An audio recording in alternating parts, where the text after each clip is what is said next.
Good morning, and welcome to another episode of Career Mastered Inside Career Success.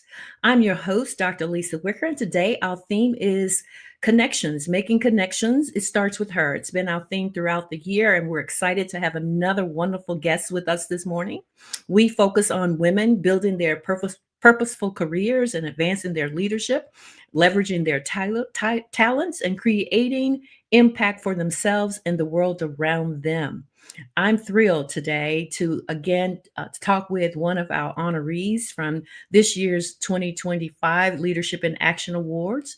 And before I do that, as always, I tell you a little about Career Mastered, which is a women's platform that's been around now for over 10 years. In fact, we're on our 12th year. We are actually getting ready for the 2026 summit.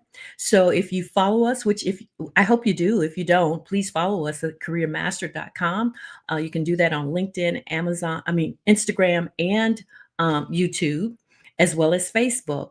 But we are really excited about this coming summit. In fact, our tickets are on sale now, the early bird sales, as well as the open nominations for this year Leadership Awards. So if you know a deserving woman who is absolutely doing that thing and in the marketplace getting it done, please look to nominate her today.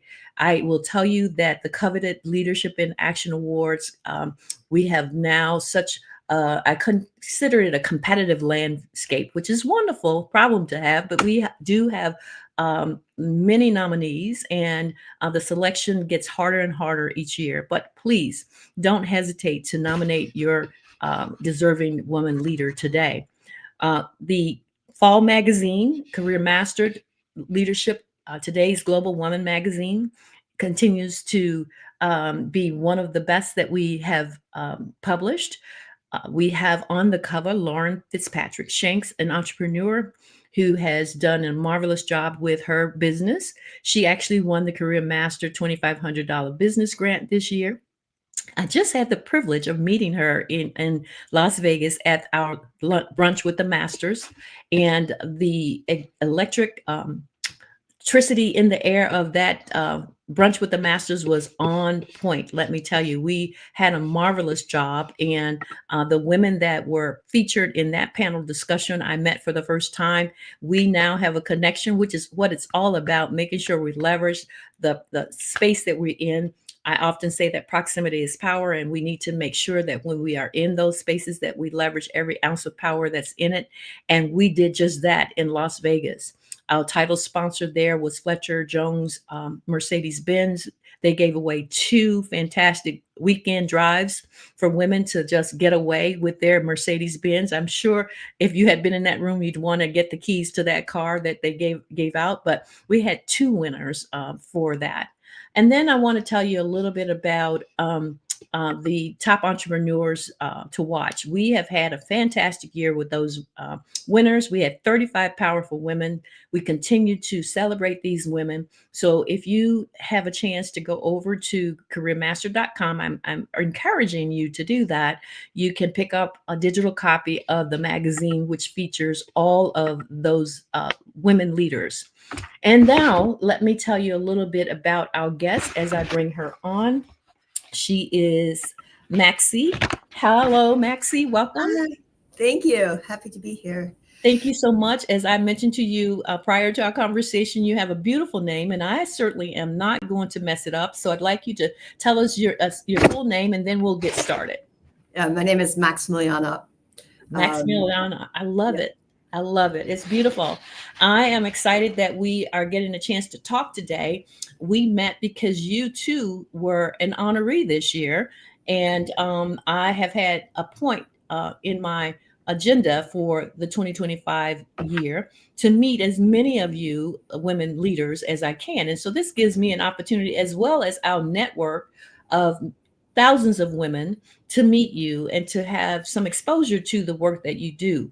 But let me, if I could, audience, do a formal introduction of Maxie. She's told me that I can call her that, but she's a dynamic leader whose work is deeply rooted in strategy, real estate, investment, and connection building across markets. And she is actually the Chief Strategy Officer at American Asset Corporation, known as AAC, a privately held commercial real estate investment, development, and asset management firm, which is headquartered in Charlotte, North Carolina.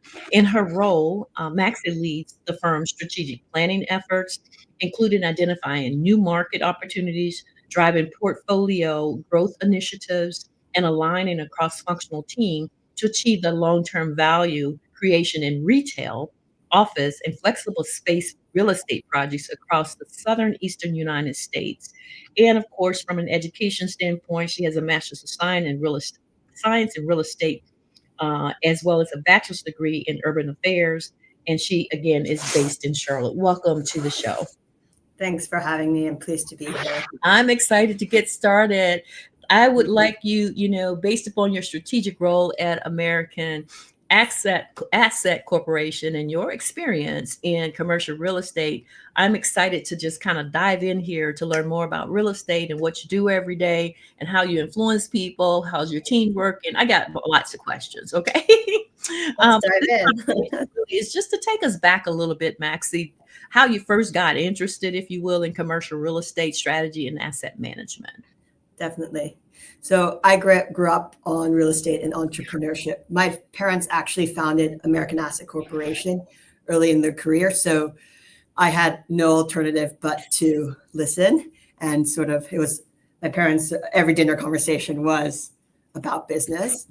But my interest in real estate really blossomed when I got to college. I went to college at Columbia in New York City. Living in New York, it's a big city. I couldn't help but ask questions like, why do we live the way we do? Why does the city look the way it does? And I really wanted to understand the built environment. So I was interested in sort of learning more about the intersection between people, places, and economies. So the natural progression was to go into real estate because that deals with everything that I just mentioned.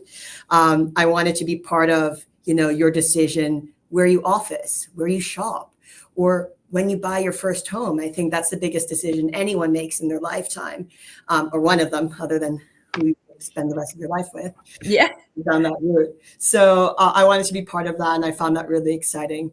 So I moved to Europe to sort of forge my own path. I wanted to be independent, and I started out as an analyst in a real estate private equity fund, which gave me the analytical and financial foundation I needed to be a good investor. I braved it out there for 3 years, but after 3 years, I was like, okay, I think I understood it. I need something more physical because it was a distressed fund. So they were really looking at real estate from a opportunistic perspective. So if it was in debt or needed restructuring. And so that's how I was approaching real estate. And so it taught me a lot about risk management, the pitfalls of too much leverage, but I wanted the physical, the human element. And so that's why I pivoted to asset management because, now I could test my knowledge and see all the business plans that I was coming up with during my years as an analyst, if I actually could execute them and if they could actually make sense. Yeah. So that dual experience, the sort of financial analytical foundation, followed by this asset management execution, actually dealing with people, all of these type of things, I think have really prepared me well to join my family business as the chief strategy officer and sort of bring the company to the next generation. Awesome. Awesome. Well, first of all, it's a real opportunity for you. And second of all, you are in one of, I would imagine, the top roles there as a chief strategy officer, meaning directing it. So tell us a little bit more about the scope of your work and what does strategy mean, in that work as well as in your daily life. Yeah. So strategy for me means, well, I'll start with strategy because that's the name of my role, chief strategy officer. Yeah. Strategy means aligning people, resources, and opportunities behind a shared vision or towards a shared vision. it also means agility. So being able to adapt quickly to new inputs and new information. So at AAC, I'm going to say American Asset Corporation, but AAC, we have a long-term mindset. So we invest over 20, 30-year time horizons, which was a big shift from what I was doing before, which was really maybe 3 years to 5 years. Yeah. And so with that in mind, we develop projects that we hold ourselves long term. And so we build projects that are really focused on value for the benefit of communities and users and investors for many generations to come. Yeah. And what does that mean for me on a day-to-day basis? On a day-to-day basis, I have to ask the question, how can we make sure that our portfolio that we already have of our existing assets is resilient and remains relevant, from our tenants that we have, our tenant mix, and all of these things. So it can be as granular as fixing a roof leak or dealing with that, helping our facility and property management team deal with that, to deciding to rezone one of our existing properties. It's always about rethinking our portfolio and how we manage it going forward. Because we're a vertically integrated company, strategy permeates every aspect of our business. Mm-hmm. So we do our own property management, for example. So our property management team thinks in that 10-year, 20-year horizon and is like, what can we do today to make sure that our projects are maintained? And then to our development team that is planning for the next decade, what we're going to develop. Yeah. And so ultimately the vision, which is to create long-term value for our communities that we operate in and for our investors or owners, is sort of what the driving force that sort of leads every decision. And my job is also about communicating that vision, that shared sort of goal with everyone and making sure that it drives every decision we make throughout the company and that there's a buy-in. I think most of the people who work for this company, I'm the newest member. I joined 3 years ago. Everyone else has been working at AAC for no less than 10 years. So I think it speaks to the company and the quality of the people, but also to this our vision, which is like long-term thinking. Well, I mean, you had an opportunity, to grow up kind of in the real estate world. Yeah. And as I think about, the economics of real estate and what it offers, it's a great career platform and a great, I call it avenue in my mind, wealth building, if that's what you are looking for. So for people that have no idea how to get involved in the work that you do, like asset management, like sounds like to me, and I'm learning, and this is elementary for me, like you guys have assets of real estate that you have to manage, right? And correct. You build this portfolio out. Now you have a company of various commercial real estates, right? Yeah. For somebody that wants to get into that initially, what would you recommend? Would you recommend that they come and work at a company like yours to learn? What would be the first step? So it really depends on that's tricky. I would recommend doing my own career path, which was sort of learning, sort of really going through the grind, because I started out as an analyst at a private equity fund.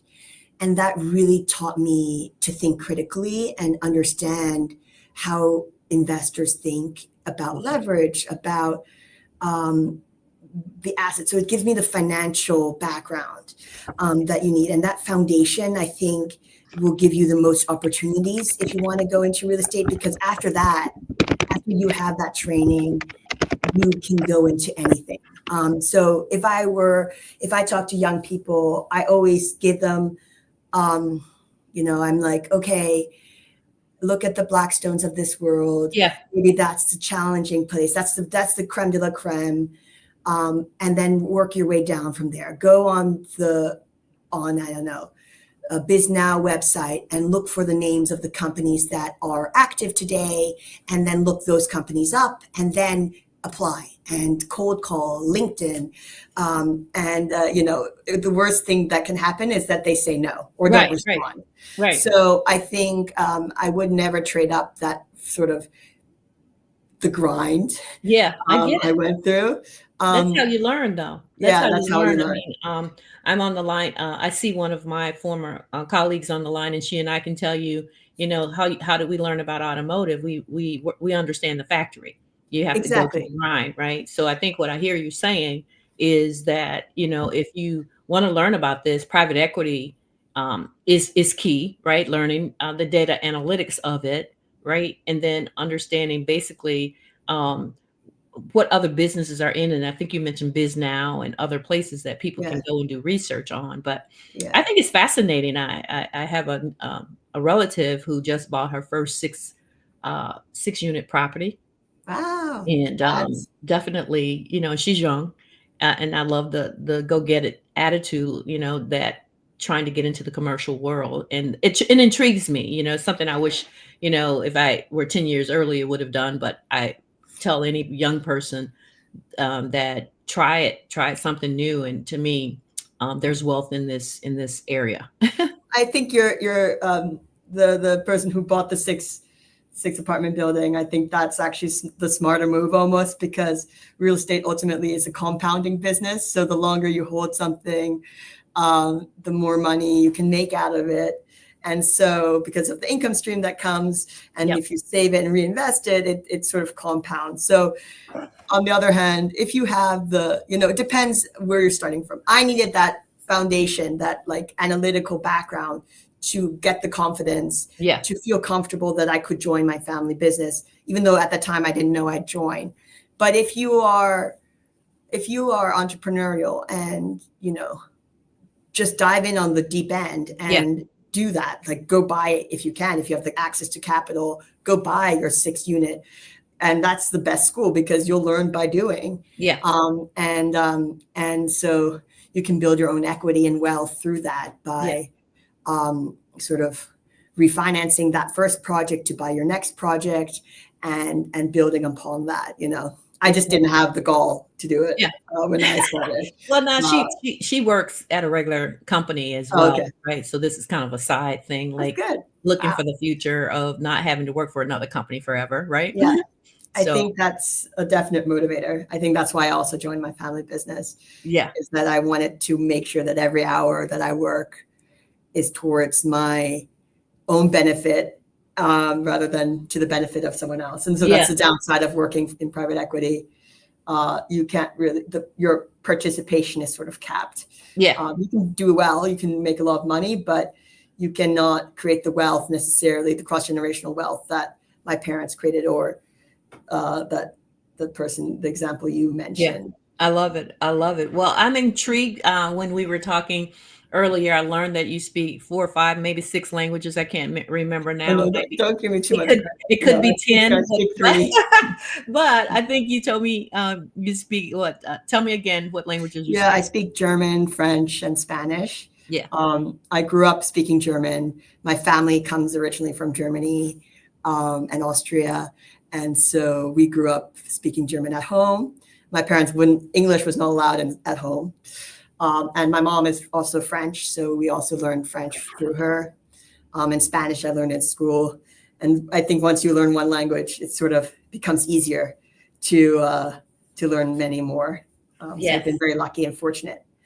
Which I'm And it's sure comes in yeah, handy, with your experiences in dealing in the economics of the world and the marketplace. You probably come across places where you can use the language, but it can never be taken from you. So I love that. And tell me a little bit, and our audience, and one of our guests, Valita, agreed with you. She said, yes, we can give our best to others, others in terms of their companies, but she agrees with you. Build your own, and help your next generation, help your own family, right? But tell us a little bit about your earlier life and connections before you got to this space, mentors or network influences that help you land and be successful. I know we talked about Crew and other organizations, which is Commercial Real Estate Women's Association. Tell us about those networks and how that helps you. So I've been very fortunate. I've had mentors throughout my whole life, not just relevant to real estate. So they saw the potential in me before I did, which is always great to have a cheerleader behind you. And so I think those leaders really taught me to think critically, to stay curious, and never be afraid to ask for help. Yeah. And not, I mean, obviously, after doing your homework, but ask for help and never be afraid to ask questions. I think asking questions is sort of what has helped me break through networks and people. And I think people like talking. So I've also been really lucky to have a fantastic peer group. When I started out as an analyst, there were lots of other analysts in my class, and we sort of went through the same grind. We've all moved on since then. But that grind and having to work under intense pressure and under to a high standard really bonded us. Yeah. And today, those are the people I call to exchange ideas. Or if I'm thinking about, early on when I was thinking about changing careers, I called on them to be like, I think this is a good idea. And, just having that conversation with your peer group. So really developing that peer group and relying on them. People want to help you. And so don't forget the people that are on your side. Yeah. And so I've also been really lucky. I've had amazing female role models. My mom, for example, she built a business whilst raising 6 children. I'm one of 6. Wow. So that's one great role model. Another example is my first boss, Rachel Levine. She was a woman and led the firm in a male-dominated space. And so I think they taught me as role models, showed me that success comes from doing the work and from advocating for yourself. Yeah, I agree. Well, women's in leadership often face unique challenges in creating access and influence. And tell us a bit about how you handle challenges. I'm sure it hasn't been all roses and candy. So tell us a little bit about some of the challenges and just what would you recommend for people navigating challenge in mostly male-dominated fields like you're in? I think every woman in leadership or every woman out there knows that access isn't evenly distributed. And accepting that fact is sort of the first go-to. So again, relying on your network, your peer group as a source of courage has really helped me overcome sort of challenges, and having someone you can vent to and give you good and honest feedback have really reminded me that I have a seat at the table when I even doubted it. So I think my advice would be, rely on the people around you. And if you don't have people around you, really try to, there's always someone else in a similar situation to you, and you can connect over that. And now I guess I sort of pay it forward by mentoring young women, be it from recommending, like meeting someone young and recommending what books they should read, to making a connection, or just opening a door for them. Empowerment multiplies when we invest in each other. I would agree. Yeah. So really my peers, I think that's been my sort of lesson, is that I've had a lot of peers who had outrage when I was outraged and helped me navigate those instances of difficulty and challenge and injustice. Yeah. But just moving forward, I think, is also the, not staying on the, obviously venting, but not staying on it too long. Well, I mean, I look at you as the next generation, but you are already in a leadership role that people Yeah. are still aspiring to get to. Yeah. And as an emerging leader, that might be looking at you, especially a young woman who's seeking to stay relevant in, Yeah. this fast moving market right now, what mindset or skill set would you say she should say is non-negotiable to not have? That it's non-negotiable. She has to have this mindset and skill set to have Yeah. this perspective of getting there. So I think there's two things. First is adaptability or agility. Mhm. So being able, our careers today are not linear. Most people pivot all the time. And it's demonstrating that you can be like a chameleon and adapt to any circumstance, and being open to learning and unlearning, and pivoting is essential. So not being as binary as you would think. I think I get stuck in that too often, binary thinking, and untraining that is key. Mhm. Then the second thing I would say is self-advocacy. So self-advocacy means to me not waiting for permission for someone to notice your value. Voice your ideas respectfully. Yeah. Seek feedback. Stay curious. And those habits really just don't just advance your career. They build confidence and influence. Ultimately, you need to help yourself. So I believe that we're all responsible for ourselves. Yes. And so it's about going out there and taking the first step. I love it. I love it. Those are very good suggestions. And people, I would add also, like you say, self-advocacy, which I call agency. You Yeah, you have to be your own PR agent, exactly. but not in a boastful way, but certainly if you don't be the first one to hold up the sign about you, I don't know who else would do it for you, right? Exactly. Now leave us with some fun stuff, if you will. So what do you like to do for fun? And what good books are you reading? For fun, I play ice hockey, which is sort of my What is it that you do? meditation. Ice hockey. Oh, wow. Ice hockey. Yeah, Wow. I don't know what it is. When I'm on the ice, I completely am present, and it's my surfing in a way. Um, and I love it. It's like a game that is both physical and mental, and it's about teamwork. So I love it. Yeah. And what books am I reading right now? I'm a big fan of Jean Le Carré, who was a British spy and then became a author. And he writes spy novels that are set during the Cold War. Oh, wow. But what I love about him as an author, he's a keen observer of the human condition and of human nature. So when you read his book, it's almost like a psychological novel. You really understand what makes people tick and how people work and operate in different environments under great pressure and then under great stress. How do you So spell it? How do you spell it? John, John, and then Carre, Carre. Okay. And I put it in the chat. So if anybody wants to look him up, we can kind of get into this reading about John Curry. You say he was a spy. It intrigues me that he's telling us about the human nature. So I'd love to figure out Yeah. who he is a little bit.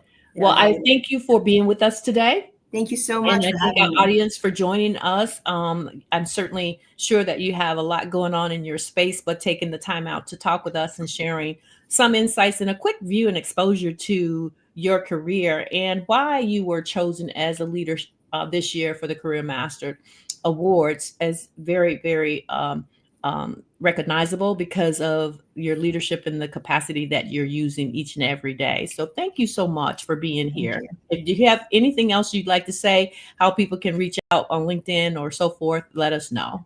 Yeah, no, feel free to reach out. I have a public profile on LinkedIn, so I'm always available and I respond pretty quickly. So Awesome. feel free to reach out, and I'm always open. My door's open. Awesome. Well, I appreciate you, and I look forward, hopefully, to seeing you at the summit in 2026, and to keep up with us on social media. I really appreciate talking with you today. Thank you so very Thank you much. so much. Uh-huh. Have a great day. Bye-bye. Bye. Thank you. Thank you for joining us today. Valita, it's so good to see you. I know you're out there making it happen, as well as everybody else that's here with us. I appreciate you joining us each Wednesday as we talk with women leaders. My goal is to make sure you meet new people, that you connect with new people, that you learn about their abilities and their work, their disciplines, and perhaps maybe make that connection that you may be able to help them or they in turn are able to help you. The whole idea is that we work together because working together drives us faster and it multiplies what it is we're trying to accomplish. Career Mastered is that platform that connects women, advances their leadership. And we've been at this 12 years. So we definitely have something going on. And part of our ability to be here 12 years is persistence and resilience and stick-to-itiveness and consistency to make sure that the work of advancing leadership happens. And so I'll just share with you that again, we just left Las Vegas. We are now in the north, south, east, and west of the United States with Career Mastered women leaderships in spaces where we can connect and join together to make sure that this work that we call progress and leadership for women does not stop. So I offer you a couple of things. One, to get our digital copy of the fall magazine. Make sure you subscribe there at careermaster.com. Subscribe to our newsletter that comes out monthly. And then if you would like to join us, you can join us in the Facebook group, which is a private group of women that are about 1,600 of us there. And then for those that are honorees, we actually have a new Facebook group for honorees. So Maxie, if you're still listening, you can join us on Facebook there because women are connected to one another. And then I will suggest that you connect with us to nominate a woman for Career Master's Leadership Awards.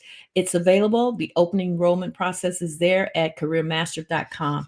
In the meantime, we'll see you next week with another powerful woman making a difference in the marketplace. Thank you for joining us today.